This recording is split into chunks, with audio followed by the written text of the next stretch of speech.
Alô? Retomando nossas atividades de hoje, antes de darmos continuidade ao painel do professor Alaor, passamos a palavra ao presidente do Tribunal de Justiça do Paraná, desembargador Luiz Fernando Tomasi Keppen. Bem, muito bom dia a todos e a todas. Fiquei sabendo que tivemos alguns probleminhas aí hoje pela manhã. Nada que nos impeça de ouvirmos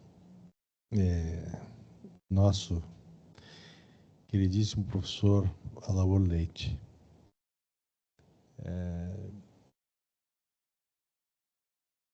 O professor Alaor, no início desse encontro, e mesmo assim também o desembargador Ramon de Medeiros Nogueira, referiram a respeito da nossa parceria e da amizade que nos une. E, sobretudo, do respeito que tenho pelo professor Alaor Leite. Bem, a nossa história remonta a um grande magistrado desse estado do Paraná, Marco Antônio Moraes Leite, desembargador e pai do Alaor. E creio que, eu acho que em 2015, 2016, infelizmente, faleceu. O Alaor foi um dos maiores magistrados que o Paraná já teve, um grande jurista, o Marco, grande jurista, uma pessoa extraordinária. E eu conheço o Alaor, portanto, desde quando ele era criança ainda, lá da convivência fraterna com seus pais, Mara Catarina e Marco. E o Alaor, então, segue uma carreira no exterior extraordinária e sempre se dispôs a colaborar com o nosso Tribunal de Justiça do Estado do Paraná. E para tanto, nós já realizamos 2 eventos internacionais. O Tribunal de Justiça autorizou que seus magistrados fossem, em 2 oportunidades, à Alemanha, estudarmos temas atuais de direito penal, processo penal e criminologia. Primeira oportunidade, nós fomos a Hamburgo, cerca de aproximadamente 30 colegas. A segunda oportunidade, Augsburg. E, na caminhada, se agregou a nós o professor Luiz Greco. O professor Luiz Greco, um dos mais notáveis processualistas do mundo. Em um determinado momento da história alemã, a história do direito na Alemanha, ele era o único professor catedrático titular não alemão, não nato alemão, não nascido na Alemanha, atuando em universidade alemã. Então, para que... E o Alaor se junta, então, se conecta ao professor Greco, torna-se seu assistente e nos recebem muitíssimo bem. Em Augsburg, os colegas que participaram daquele curso hão de se lembrar para sempre, porque foi marcante a densidade do quanto nós aprendemos naquele curso. Na sequência, nós tivemos já vários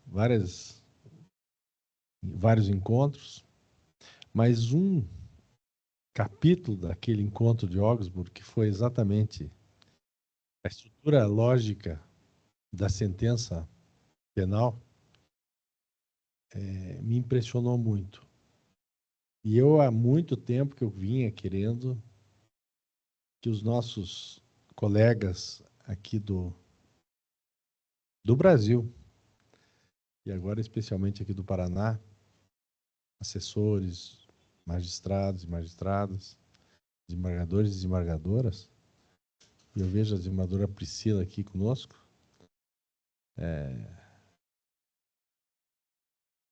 eu queria muito que tivessem a oportunidade de acompanhar o raciocínio de um magistrado alemão em relação a como que percorre, como que o seu raciocínio ele percorre,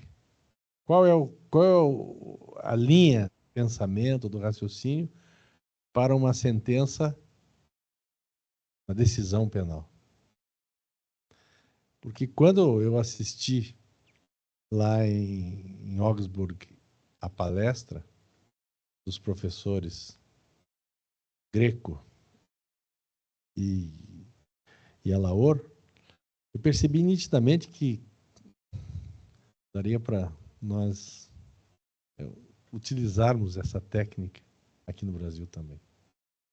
Então, eu não sei se esse é o primeiro encontro dos dois que vão tratar desse tema, mas que eu venho insistindo bastante que eles tratem desse assunto aqui conosco no Brasil. Eu estava no Conselho Nacional de Justiça e nós estava tudo certo para que, quando eu conselheiro lá daquele conselho, a gente conseguisse realizar um evento como esse que nós estamos realizando aqui hoje. E é por isso que ontem à noite, inclusive, eu pedi ao Marcel que fizesse chegar a todos os magistrados nos grupos aí de WhatsApp este nosso curso, porque ele, sob a minha ótica, eu que já me dediquei ao direito penal com mais ênfase, mas é que assim, o juiz estadual, a justiça estadual, você tem que estar sempre preparado para dar uma resposta. A última vez que eu fui juiz titular de uma vara criminal foi em Campo Mourão em 1992, 93, por aí. Depois disso, sempre no cível. Mestrado no cível, tudo focado no cível. E a gente pensa, bom, mas por que eu tenho que estar atualizado também em direito penal, em direito processual penal? Porque a gente não sabe o que vai acontecer para frente. Não é como outros ramos do direito aí que você entrou, por exemplo, juiz do trabalho. O juiz do trabalho passou no concurso de juiz do trabalho, sabe qual é o contrato que ele vai ter que ser especialista.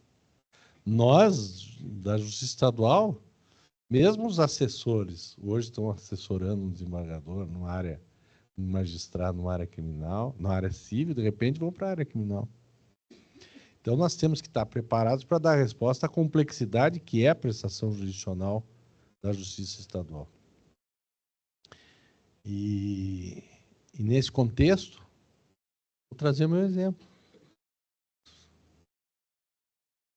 Tudo cível, cível, cível, cível, cível, cível, até que eu fui eleito para o Tribunal Regional Eleitoral. E no Tribunal Regional Eleitoral, nós temos também processo penal eleitoral.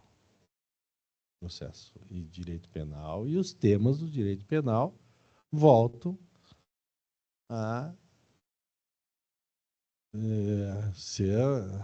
voltam às nossas preocupações.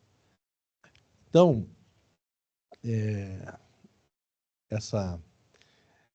esse encontro de hoje, para mim, é realmente assim, um momento muito, muito, muito, muito especial. Porque, como eu disse, era algo que eu aguardava que acontecesse aqui no Brasil. Então, quero que me perdoem aí o início dela. Minha fala inicial que eu ia fazer era mais ou menos isso aí, mas agora ficou a fala do intervalo, porque não poderia deixar de participar desse importante evento.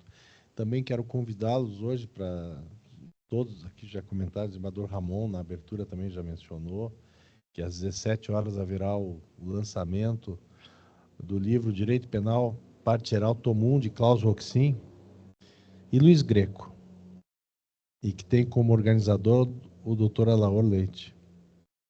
Essa obra é um grande marco para o direito penal, uma das obras assim que todos nós sabemos de sua importância. Ela precisava de uma atualização. E veja que o Klaus Roxin, dos maiores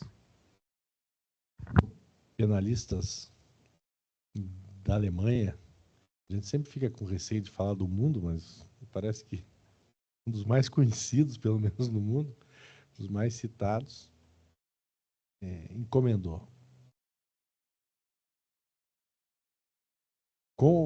Digamos assim, ele mais do que confiou ao Luiz Greco a atualização de sua obra. Mas Luiz Greco é alemão? Não é alemão, é brasileiro. Então vejam exatamente a genialidade desse nosso colega que sempre esteve ao lado dessa outra grande, extraordinária pessoa e magnífico jurista que é o Alaor Leite, hoje titular de Direito Penal, Processo Penal, da Universidade de Lisboa, da Clássica de Lisboa. Então, hoje nós temos dois titulares, um da Universidade de Humboldt, na Alemanha, que é o Luiz Greco, e outro da Universidade da Clássica de Lisboa. E que para nós é motivo de muito orgulho, e que tem sempre se colocado à disposição nessas pontes necessárias para o nosso tribunal, para que a gente para que a cultura jurídica brasileira seja sempre respeitada. E eles têm sido, como eu disse, parceiros nossos em muitas situações.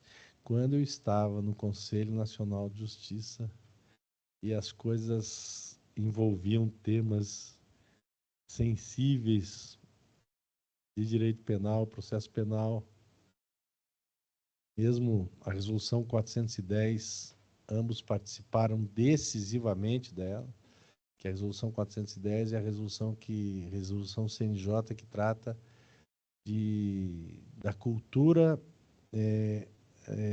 da integridade ou do compliance, como queira. Uma contribuição na gestão do ministro Luiz Fux, muito importante, que contou decisivamente com a participação desses notáveis professores. Por tudo o que eles têm feito, então, por tudo que representam, nós aqui só podemos agradecer, e eu peço a todos, então, a eles, ao professor Greco e ao professor Alaor, uma calorosa salva de palmas.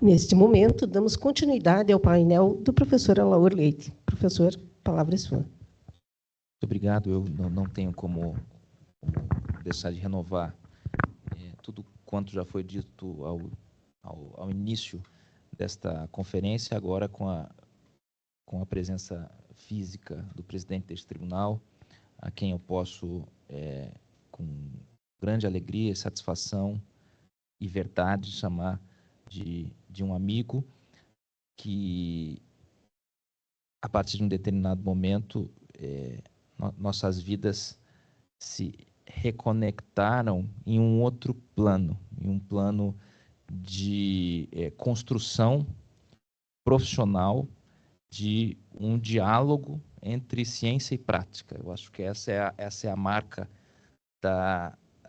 do nosso encontro, que foi, antes de tudo, um encontro afetuoso, pessoal, mas que pôde e soube transcender esse aspecto para, de certa maneira, cada um, desde a sua posição e com as suas possibilidades, contribuir com a construção do direito no Brasil. E eu tenho muito orgulho disso, que também a nossa relação tenha essas duas vertentes que, muito ao contrário de se anularem, se completam de uma maneira muito proveitosa para todos.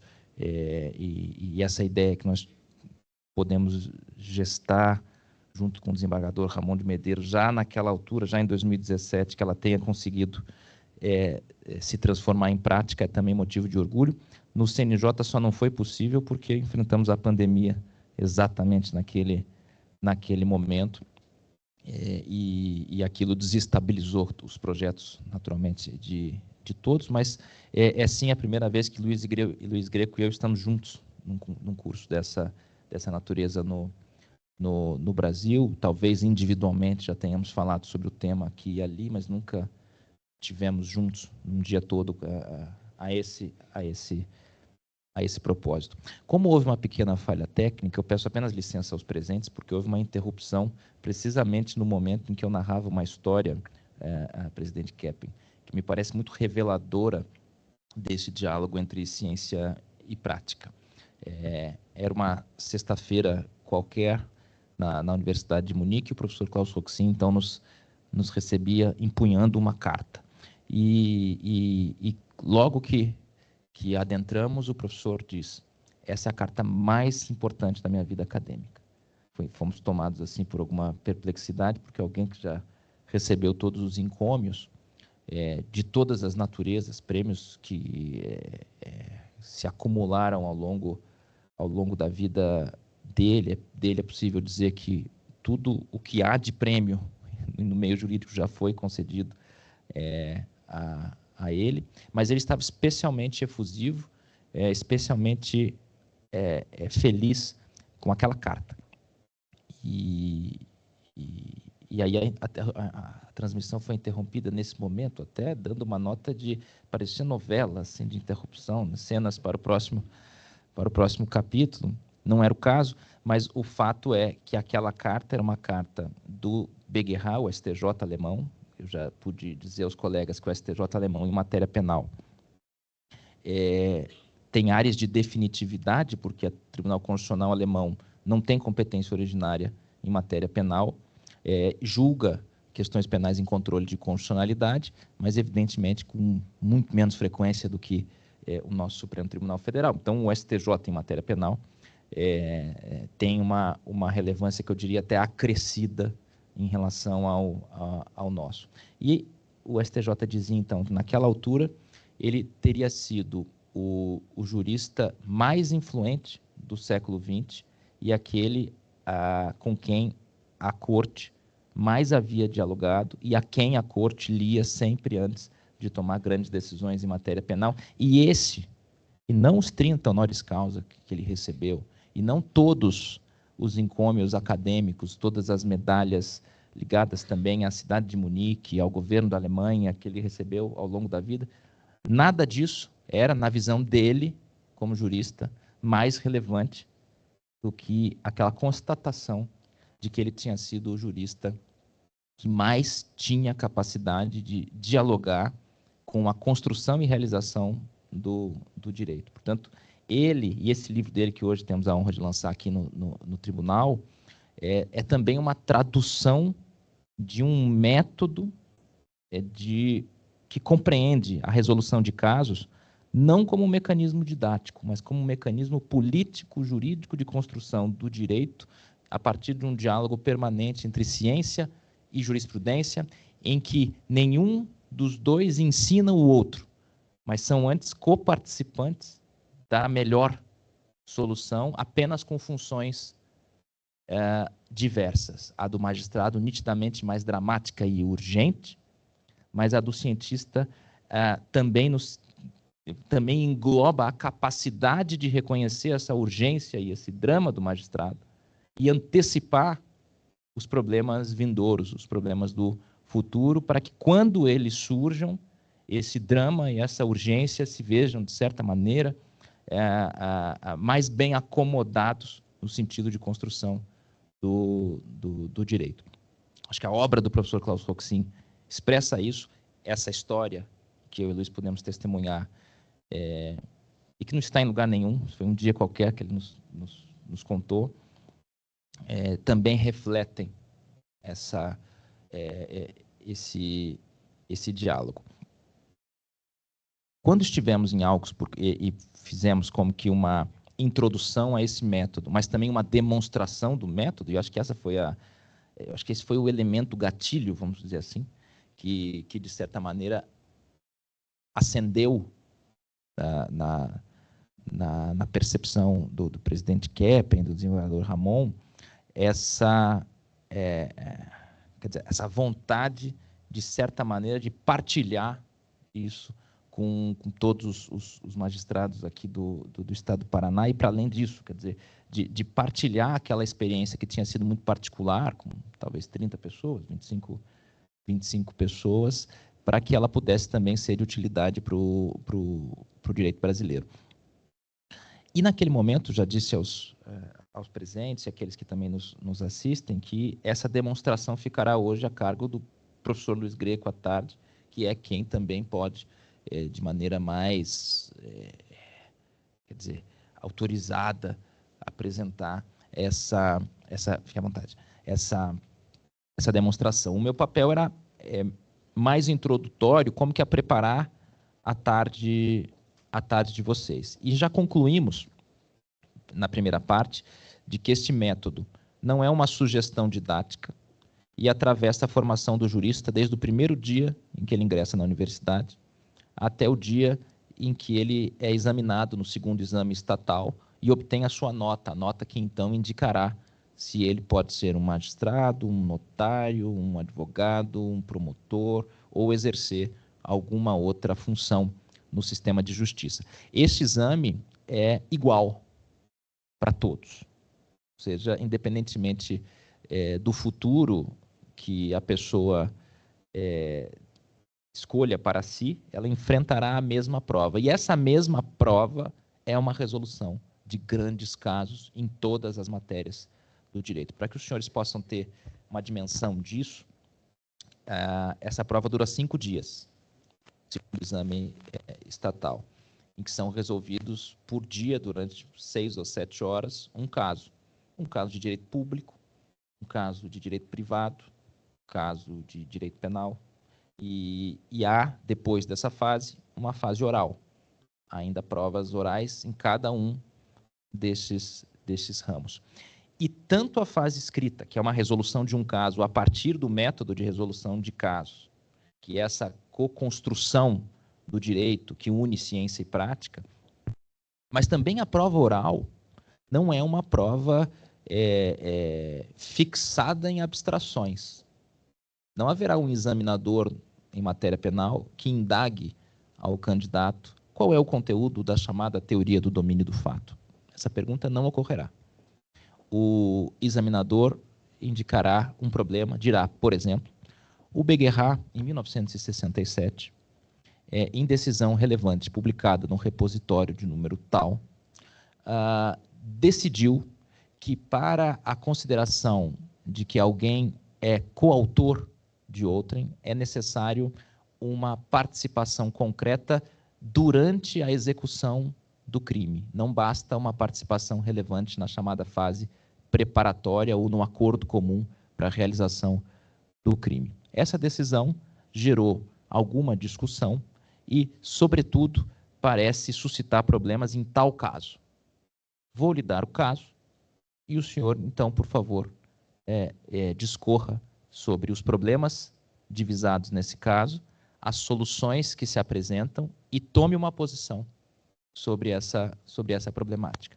Dentro dessa construção, irá surgir o designativo teoria do domínio do fato, como uma teoria construída, entre outras coisas, para dizer que também, na coautoria, surge um chamado domínio funcional do fato, esse domínio do fato é partilhado em determinados momentos, e que, eventualmente, uma contribuição pode ser a tal ponto relevante na fase preparatória, que ela pode como que transitar para a fase executória, ainda que este outro coautor não tenha agido no sentido físico material durante a execução e tenha participado só do plano.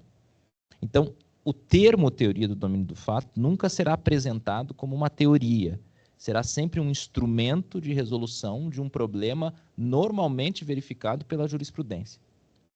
Então, essa é a dimensão desse método. E como o aluno resolve? Esse aluno é o mesmo aluno que teve essa formação e que será o magistrado de amanhã. Como é construída essa decisão?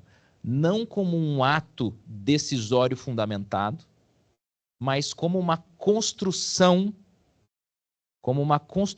da melhor solução, aberta às soluções alternativas e que apenas ao final decide autoritativamente, depois de expor todos os lados existentes da discussão, é que é possível chegar a uma conclusão de que a solução correta é essa, pelas razões expostas, e a solução correta não se basta com as próprias vantagens. O método de resolução de casos, presidente Kepler, é uma espécie de divã intelectual. Ele não se basta com a sua melhor faceta.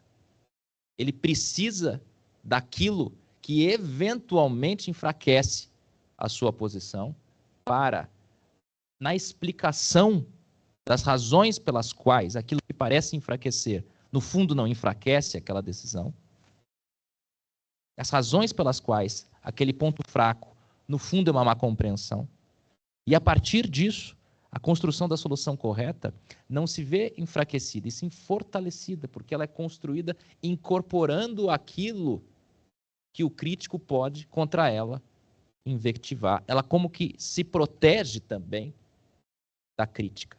Ela é não menos, mas mais forte por reconhecer fraquezas, assim como nós somos mais fortes por reconhecer as nossas fraquezas e levá-las em conta naquilo que nós vamos fazendo ao longo da vida. O método de resolução de casos é também um método de construção de decisões mais sólidas. E aquilo que o Fernando perguntava, bem, a abertura para dentro desse método, construir uma solução que simplesmente não tenha sido ainda pensada, bem, sob o ângulo do tribunal, há uma tendência muito nítida, já pela forma de construção do raciocínio jurídico. É claro que, mais um parênteses, o tribunal usa em menor escala este método de resolução de casos do que o estudante e o jurista, no sentido de que o tribunal pode se reportar, entre outras coisas, a si mesmo como uma forma de fortalecer as próprias decisões, e é claro que ele não irá, em toda a decisão, realizar todo esse caminho do começo ao fim que é exigido do estudante. Mas ele nunca descuida dessa estruturação do raciocínio a partir da abertura ao problema e da fundamentação decisória que, como nós dissemos, não é só um anexo da solução que eu reputo correta como um ato individual. É, mais do que isso, uma construção conjunta que leva tudo em consideração e apenas ao final é que o magistrado também se vale do seu poder, esse sim, pessoal, irrevogável, individual, de tomar a decisão que ele reputa correta. Mas nunca será a legitimidade decisória não vem de um ato individual fundamentado, vem da consideração na construção da solução de tudo quanto foi escrito, pensado e decidido sobre aquele tema. E isso é um ato de fortalecimento incrível da decisão, porque a decisão passa a ser o direito, uma realização do direito, e não um ato que poderia simplesmente ser diferente se fosse assinado por outra pessoa. E isso se reflete no próprio sistema de justiça. Nós discutimos, por exemplo, o sistema decisório de tribunais constitucionais. O Tribunal Constitucional alemão decide como tribunal. Há hipóteses de voto dissidente, rarissimamente manejados, mas isso também se reflete pelo próprio processo de construção da decisão. Nós sabemos da decisão do Tribunal Constitucional, não do juiz X ou do juiz Y. De modo que essa estruturação, como eu disse, os senhores virão com o Luiz, professor Luiz Greco, ele construirá a solução do caso levando como que ao extremo esse método, porque é assim que nós ensinamos os alunos e é assim que eles têm que ser examinados. Os tribunais, eles, até por razões operacionais, pragmáticas e outras, reduzem a intensidade desse método, mas não abandonam a estruturação do raciocínio jurídico dessa forma. Em alguns temas já muito consolidados, o tribunal pode se valer do que nós chamamos do Urteilstil, do outro estilo, que é um estilo mais autoritativo, que é o nosso. Assim, o que é a nossa regra decisória lá só vale para questões assim muito estabelecidas e que não serão rediscutidas naquele momento, que precisarão de um outro ensejo para eventualmente serem rediscutidas. Mas a verdade é que, como esse é um método de pensar o direito, o magistrado também, se os senhores forem ler as decisões dos tribunais alemães, irão ver qual é a estruturação lógica do raciocínio. A decisão é construída pouco a pouco. Já se sabe no começo para onde ela vai, como é natural, mas não se entrega tudo. Tudo é construído. Tudo é construído passo a passo. Há pequenas decisões, há pequenos passos decisórios que em algum momento se conectam e fazem com que surja o dispositivo daquela decisão. Se o decidente daquela sentença, daquela decisão de um tribunal. E isso exige como que uma certa máxima da completude ou da exaustividade da decisão. Lá, entre outras coisas, esse método acaba por cumprir uma função de não deixar nada de fora. É um método que não permite ponto cego. Se nós temos um problema X, o tribunal terá de olhar aquele problema e haverá uma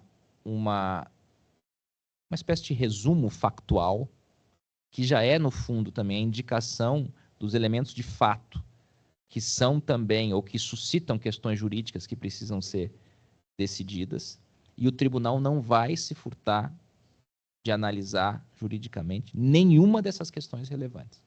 Ele vai se pronunciar sobre todas elas. No momento em que elas surgirem, a decisão vai sendo construída. Se nós temos, vamos imaginar aqui, um problema ligado a um crime de natureza ambiental cometido no seio de uma grande companhia, de uma grande organização, dotada de alta complexidade. Vamos imaginar. E vamos imaginar que este crime esteja ligado a um produto que esta companhia produz, distribui e fornece. Pode ser que esse produto, na ponta, tenha causado lesões. Obrigado. Tenha causado lesões a algum ou alguns consumidores. Colocado esse problema, e a pergunta será então, quem é o responsável por essas lesões e a que título a pessoa será então responsável. Na Alemanha não há responsabilidade penal de pessoas jurídicas para nenhum crime. Aqui nós podemos imaginar esse crime, que não é um crime ambiental, mas podemos imaginar que ao lado deste crime de resultado comum, há também outros crimes ambientais praticados no mesmo contexto, ligados ao mesmo produto. Então, entre nós surgirá já a pergunta sobre quem é responsável, pessoa jurídica, pessoa física, por ação ou por omissão. Então, qual será o foco da responsabilidade? O fato de o Conselho de Administração e Diretoria não terem deliberado sobre a retirada do produto quando souberam de um eventual defeito, ou seja, uma omissão, ou será o fato de terem já introduzido este produto no mercado, portanto, uma ação, o que altera todo o processo de responsabilidade. Para a omissão, eu precisarei de uma posição de garantidor, de todos os requisitos do artigo 13, parágrafo 2º do Código Penal brasileiro, então altera o título da imputação. Se o tribunal estiver confrontado com um problema dessa natureza, ele não poderá simplesmente dizer que está avaliando a responsabilidade do diretor X pela introdução do produto X que causou a lesão de 57 consumidores. Um caso até real, inclusive objeto de dissertação de mestrado da desembargadora Priscila, os casos de responsabilidade pelo produto. O caso clássico é o Contergan, que aconteceu na Alemanha, mas há tantos outros, o Leda Spray e outros casos que geraram esse problema. Como o tribunal decide um caso desse? Não escolhendo as categorias dogmáticas e fundamentando fática e juridicamente a sua decisão já tomada, mas resolvendo os problemas jurídicos que os fatos suscitam. Qual é o primeiro? Ação ou omissão? Qual é a responsabilidade? Então, a primeira parte da decisão estará provavelmente ligada a dizer, em face disso tudo, o ponto forte da reprovabilidade está na omissão de retirada e não na ação de introdução, pois foi apenas a introdução do produto no mercado que revelou posteriormente os defeitos que depois verificou-se seria, então, causador de danos ou de lesões às pessoas. Então, o ponto forte da reprovabilidade foi não ter tomado uma decisão de retirada quando ela se fez necessária, e não a introdução do produto. Então, o tribunal já resolve essa primeira questão. Era ação ou omissão? Omissão. Sendo omissão, surge uma bateria de novos problemas. Sendo uma omissão, quem omitiu? O órgão colegiado como um todo, as pessoas que votaram contra a retirada, as pessoas que impossibilitaram uma deliberação. Quem é o responsável? E quando está essa omissão? E aí o tribunal terá de decidir qual foi a natureza dessa omissão e talvez chegará à conclusão de que a omissão se deu na reunião do dia tal, em que houve uma deliberação sobre aquele produto e, por maioria, o órgão colegiado decidiu não retirar o produto do mercado. Bem, quando o tribunal disser isso, ele convoca outros problemas. Quem foi, então, causa? Todos os que votaram a favor, muito provavelmente, mas não é tão seguro. Os que votaram contra, talvez não, já fiquem desde logo excluídos, porque não prestaram um contributo causal àquela decisão de não retirada. Mas haverá, vamos imaginar que foi uma maioria assim expressiva, haverá, entre os que votaram a favor, aqueles que dirão, bem, mas o meu voto era indiferente. Foi 9-2. Se eu tivesse viajado, não comparecido ou votado contra, seria 8-3. Ou teria uma abstenção. O produto estaria lá. O meu voto não se reflete na lesão do consumidor. Eu não sou parte disso. E, na melhor das hipóteses, o senhor não tem como provar que foi o meu voto que causou aquela decisão. Eu até no íntimo tentei demover os meus colegas, mas não consegui e votei com a maioria. Então, o tribunal agora terá de dizer quem foi causa. Todos os votos que favoráveis à não retirada, alguns deles, os votos mais qualificados, os votos que conduziram o debate, ou nós teremos que dizer que, bem, é verdade, é possível excluir este voto favorável sem que o resultado se altere. Nós temos aqui um certo problema e, no máximo, podemos chegar à conclusão, in dubio pro réu, só tentativa. Nenhum voto se refletiu no resultado. Será uma tentativa por omissão imprópria. Mas aí o tribunal terá de decidir. E poderá dizer, não, este não é um problema que se coloca aqui, todos os votos favoráveis são causa do resultado. Quando o tribunal assim decidir, vai surgir outro problema, que é o problema de saber se a retirada do produto naquele contexto teria condição de, no mínimo, melhorar a situação do bem jurídico lesado ou se já não havia o que fazer naquele tempo. Isso se discute em muitos níveis. Nós tivemos algumas tragédias ligadas a rompimento de barragens no Brasil. É uma discussão muito séria sobre a viabilidade da paralisação e do fechamento de evitar aqueles resultados. Há quem diga que as ações esperadas não tinham como evitar aquele resultado, com o que em direito penal se coloca um problema relativamente sério que todos nós conhecemos. Então aqui o tribunal vai caminhando e vai sendo confrontado com os problemas. Ele não pode simplesmente pular e passar para o próximo.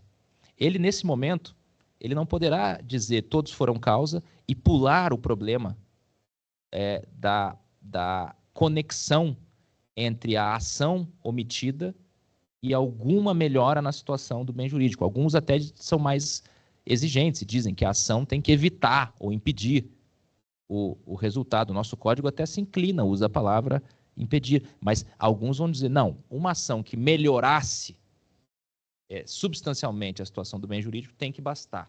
Uma cirurgia que desse mais chances de sobrevida ao paciente tem de poder ser exigida pelo médico, não só aquela que evitaria com probabilidade próxima de certeza a enfermidade ou a morte. Então o tribunal aqui não pode pular para um problema de dolo e dizer, bem, agora temos que verificar se todos aqueles que estavam naquela decisão tinham consciência da gravidade do defeito. E aí é um problema de dolo. Um conselheiro haverá de dizer, olha, eu entrei nesse conselho há um mês, fiz 2 reuniões e confesso que, em bom rigor, nem sabia desse produto. Fui confrontado nessa decisão com esse produto, não tinha noção da gravidade deste defeito. Me pareceu mais uma das 52 decisões que nós tomamos nessa Assembleia, e eu simplesmente não sabia da gravidade deste problema e votei com a maioria porque acabei de chegar. Bem, aqui o magistrado terá que resolver se esse conselheiro tinha dolo. E essa consideração individual subjetiva não afetará a responsabilidade dos demais conselheiros. Mas o tribunal só pode chegar aqui se tiver resolvido aquele outro problema.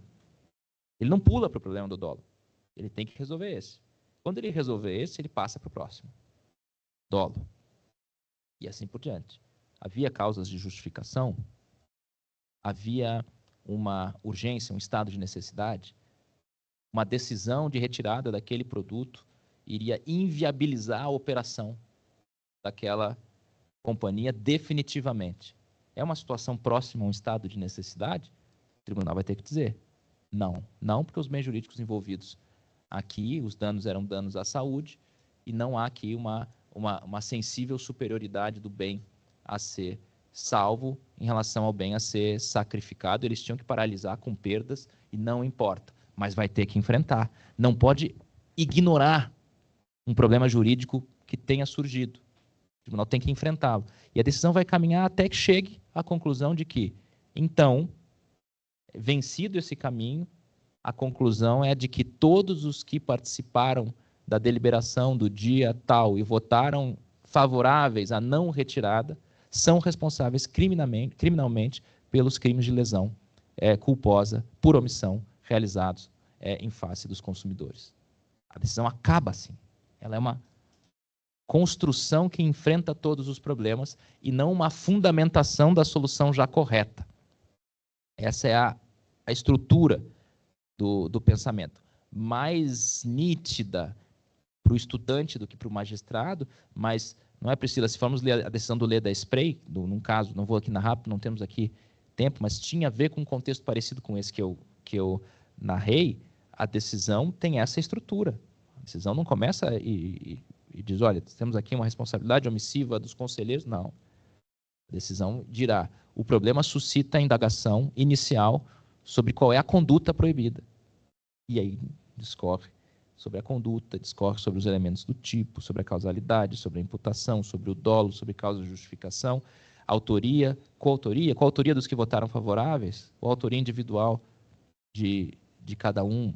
Poxa, não há coautoria em crime culposo, segundo a doutrina dominante. Como é que fazemos? Temos que decidir. Existe coautoria em crime culposo? Não existe coautoria em crime culposo? O tribunal vai enfrentar. Ele não vai se omitir. Vejam que não é uma omissão, para não confundir, quanto às alegações da defesa. Isso é coisa diversa. É uma omissão quanto às matérias que a própria configuração dos fatos impõe ao tribunal. Não é o fato de a defesa ter alegado um estado de necessidade que obriga o tribunal a enfrentar o estado de necessidade. É porque há uma situação que suscita objetivamente o problema do estado de necessidade. Se no processo há essa situação, o tribunal tem que enfrentá-la na decisão. A decisão tem que traduzir esse caminho transparentemente, para que alguém a leia 20 anos depois e veja esses problemas enfrentados. Então, essa é uma questão importante. Eu vou passar apenas ao caso, nós temos de encerrar, por razões logísticas, até porque o professor Luiz Greco já chegou, mas tem que almoçar, né? Porque dar aula sem almoçar é difícil, então nós temos que almoçar, daí ele volta às 14 horas, mas dito tudo isso, e eu disse pouco, mas acho que já o suficiente para que ele demonstre a operacionalidade desse método. Está transferindo aqui ou não? Não, né? Eu pediria a gentileza, não sei quem opera aqui o computador, que vá ao último ou penúltimo slide, que é o caso. Mais um. Está bem, obrigado. E aí agora nós vamos supor, isso aqui poderia ser um caso a ser decidido pelo tribunal ou uma hipótese que o aluno seria confrontado ao final de um semestre e ele teria de resolvê-la no método de resolução de casos em 2 horas, no caso do aluno. Mas pode ser também pode ser aquele recorte fático da decisão que depois exige do tribunal a manifestação.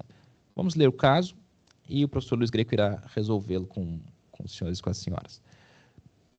A e B eram famosos na cidade por discutirem apaixonadamente sobre futebol. Após mais um bate-boca entre eles, B, que tinha o dobro do tamanho de A, avisou-lhe que, se o visse em sua rua, iria lhe quebrar feio. Indiferente ao aviso, A passou pela referida rua, na frente da casa de B. A sabia que isso poderia causar uma nova altercação, talvez com resultados mais graves do que as últimas, mas ponderou que o incômodo de B não era problema seu. Para evitar um confronto, A poderia ter utilizado uma outra rua paralela, sem que isso implicasse em aumento da distância. Ao ver A passando em frente à sua casa, B correu em sua direção, gritando que ele se arrependeria, pois o iria arrebentar. A, que nunca B vira nesse estado emocional, buscou se defender, sacando seu canivete de estimação, com o qual golpeou B no braço, provocando-lhe um corte que sangrou copiosamente. B, que não esperava o golpe, caiu no chão por causa do susto e da dor provocada. Enquanto estava caído, disse que mais tarde A iria ter o que merece. Ao ouvir isso, B sentiu raiva de A e chutou-o várias vezes com força, acertando sua cabeça, pescoço, peito e braço machucado. A não contemplou em nenhum momento a possibilidade de morte de B. B foi posteriormente atendido no hospital da cidade e liberado no mesmo dia, sem problemas de saúde. Os chutes resultaram em escoriações e cortes. Pergunta: punibilidade dos envolvidos segundo o Código Penal brasileiro. É um caso simples, uma altercação um bate-boca com um desfecho físico, mas que suscita uma série de problemas jurídicos, alguns ligados à responsabilidade de A, outros ligados à responsabilidade de B. E temos de resolver todos. Não no sentido, como eu disse ao começo, de seguir a nossa intuição de que A poderia, ainda que anteriormente provocado, ter evitado esse desfecho e muito mais, evitado os últimos atos de agressão quando a B já estava indefeso ao chão. Essa é a nossa intuição. Qualquer um que lê esse caso já irá imaginar. Bem, há uma responsabilidade diminuta de B como provocador, mas há aqui uma responsabilidade preponderante de A, que, de certa maneira, aceita a provocação e a utiliza como, eventualmente, um ensejo para agredir o seu contendor. Mas aqui nós temos que nos libertar disso e entender como resolver esse caso a partir desse método. O professor Luiz Greco irá indicar qual seria o caminho que o aluno ideal teria de vencer, de percorrer para chegar a uma solução. Mas algumas regras são muito nítidas. Nós temos de começar por alguém.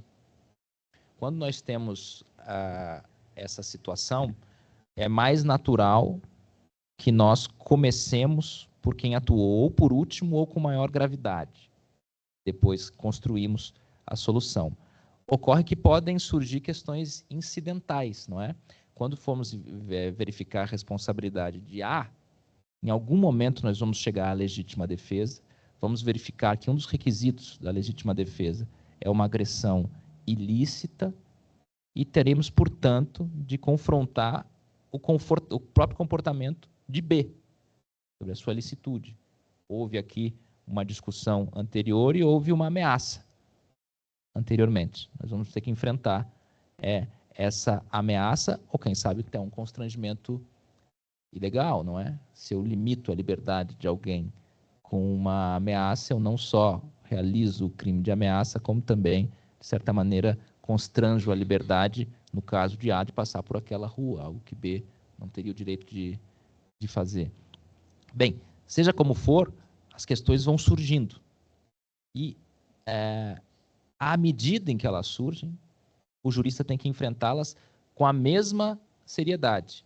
Se surgir esse problema da ilicitude do comportamento de B, paramos e resolvemos isso. Depois seguimos de novo. Temos aqui, então, o requisito da legítima defesa, agressão ilícita.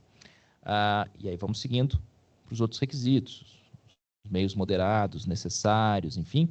E aqui nós temos uma nota, e é muito importante para o aluno e para o juiz, de que nada do que está nessa descrição, seja da decisão, seja do exame, da hipótese de exame, é irrelevante. Qualquer informação aqui tende a aparecer em alguma parte da solução. Ela é relevante por algum motivo. E o aluno sabe disso. Ele sabe que não há nada, não há aqui excessos. Não há nada cosmético aqui.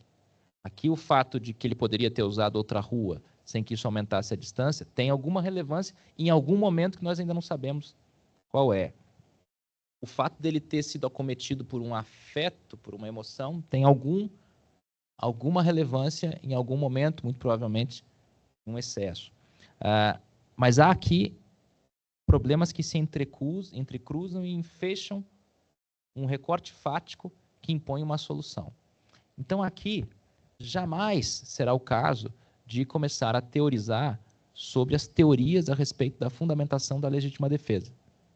Porque isso só vai importar se essas teorias chegarem a lugares diferentes quando o problema surgir. Porque se elas não chegarem em lugar diferente, essa teoria não merece estar nessa decisão, quem sabe em outra, mas não nessa. Então, a importância da teoria é instrumental, e ela surge quando o problema grita pela teoria, e não como o anúncio da autoridade da qual nós deduziremos a melhor solução. Então, uma compreensão mais generosa da legítima defesa vai dizer, bem, B começou tudo.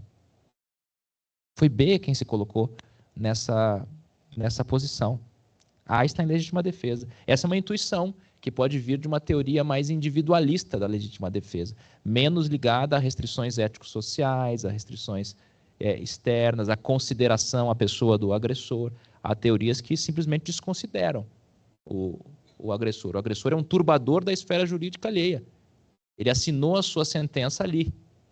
Quando ele criou a situação de legítima defesa, eventualmente dolosamente, ele renunciou à proteção que a ordem jurídica confere aos demais. Há quem diga isso, mas não importa que alguém diga isso. Isso só me importa se, quando eu for resolver o problema da legítima defesa, essa solução chegar, ou essa teoria, chegar a uma solução diversa da teoria que admite restrições éticos-sociais ao direito de legítima defesa de maneira mais intensa e, portanto, limitam as faculdades de ação do agredido.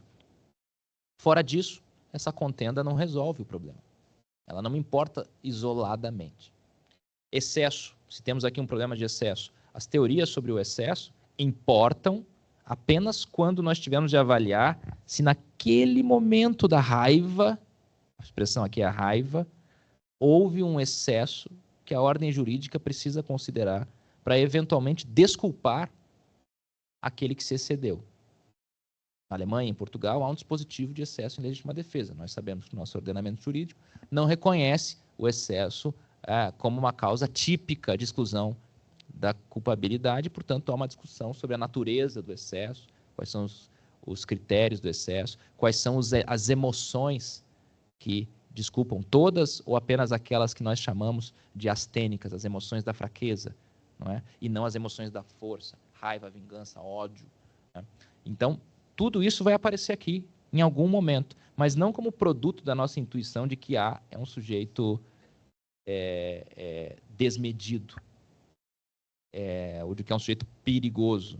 Não, como um produto da aplicação de uma série de categorias que vão ser como que convocadas pelo problema. O problema manda. Essa é, quem sabe, o ato de humildade maior do cientista. É o problema que manda. Nós somos reféns do problema. A ciência é refém do problema. E acho que a partir disso nós podemos já passar para o nosso intervalo e depois o professor Luiz Greco estará com os senhores e as senhoras aqui durante a tarde, antes do nosso evento às 5 horas, o lançamento do livro que ele coassina com o professor Klaus Roxin. Muito obrigado pela vossa atenção, presença. Eu me coloco também à disposição. Muitos aqui quer dizer, nós já temos contato e podemos continuar a conversa. Para os que tal não seja o caso, disponibilizo o meu contato para que possamos seguir em diálogo. Muito obrigado.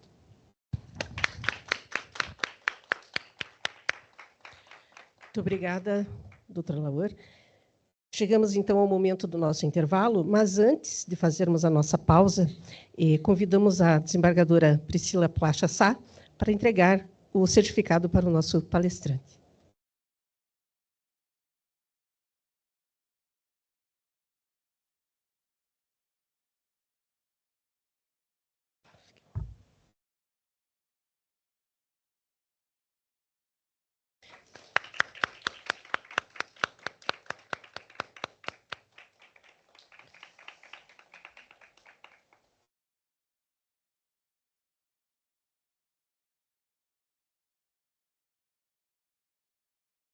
Convidamos a todos para aproveitar o intervalo para o almoço e lembramos que retornaremos com as nossas atividades às 14 horas. Contamos com a presença de todos.